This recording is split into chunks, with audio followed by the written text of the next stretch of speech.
Cette saison, on parle de sapin avec vous, Roland Motte. Bonjour. Alors, bonjour Xavier, je dirais cette année même, hein. Pourquoi pas, on va parler de sapin. Oh, comme hier, et comme avant-hier, et comme toute la semaine dernière. Et comme toute la semaine prochaine. Ah, c'est pas vrai. Ah si, c'est super. Bon, aujourd'hui, comment vous nous vendez le sapin?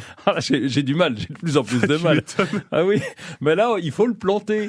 Il faut le planter en pleine terre parce que vous rappelez la 103e chronique, on a parlé des sapins en motte et qu'on allait pouvoir replanter au jardin. Eh bien, tadada, c'est aujourd'hui qu'on va pouvoir le replanter. On le défait assez rapidement parce que plus il est au chaud et moins il tient. Donc si on veut replanter ce sapin, faut le démonter rapidement et on va l'installer dehors. Donc on va le mettre dehors, on va bien l'humecter, le vaporiser le feuillage. Comme une pomme à l'intérieur?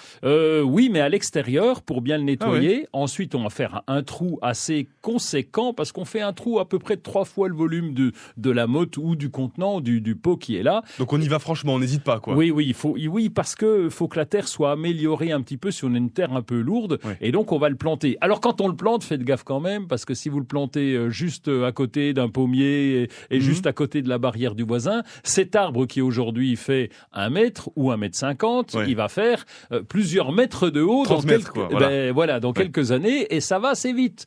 Donc, prévoyez de la place si vous le replantez. C'est rapide, le sapin? Oui, c'est très rapide. Il est capable, quand les années de pluie, il est capable de prendre entre 50 cm et 1 mètre par an, donc ça peut aller très vite. Donc, on va le replanter, on va bien tasser pour compacter la terre contre la motte et le sol, et donc on va bien tasser. On va faire une petite cuvette, ça, on fait ça pour chaque plantation. Une cuvette, ça veut dire qu'avec le râpe de terre, eh bien, on le met tout autour du pied, on fait un petit monticule, comme quand vous étiez petit, vous savez, vous étiez des châteaux forts moches, mais vous en faisiez, voilà. Mais vous faites ça. Et quand on arrose, l'eau ne ruisselle pas, elle reste au pied. Et là, par contre, la première année, il faudra bien suivre l'arrosage pour que votre sapin de Noël soit bien beau. Et l'an prochain, vous le décorerez dehors. Et à quelle fréquence on l'arrose?